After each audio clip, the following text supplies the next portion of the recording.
শিক্ষকদেরকে অ্যাড্রেস করতে হবে কিভাবে তোমাদেরকে ক্লাসরুমে পড়াশোনা করাবে।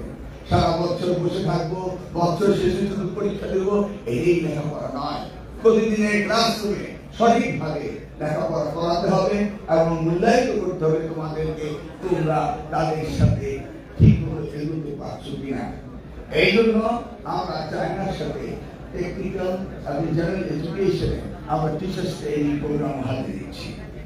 সর্বোপরি আমরা যেহেতু নির্দেশনা পেয়েছি আমাদের মাননীয় প্রধানমন্ত্রী থেকে শিক্ষাকে গুরুত্ব দিতে হবে, অতএব তোমাদের জন্য আমরা শিক্ষা ব্যবস্থা পরিবর্তন করার জন্য ইতিমধ্যে কারিকুলাম চেঞ্জ করার ব্যবস্থা আমরা করছি, সিলেবাস পরিবর্তন করার ব্যবস্থা করছি এবং একাডেমিক ইয়ার ক্যালেন্ডার আমরা তৈরি করার চেষ্টা করছি। আমাদের কোয়ালিটির অভাব রয়েছে, আমাদের সেই ক্ষেত্রে আমরা নতুন বিদ্যালয় প্রতিষ্ঠিত করা এবং কোয়ালিটি এডুকেশন করার আমাদের পরিকল্পনা রয়েছে। আমাদের দেশে ইতিমধ্যে 57টি পাবলিক ইউনিভার্সিটি রয়েছে, 116টি প্রাইভেট ইউনিভার্সিটি রয়েছে।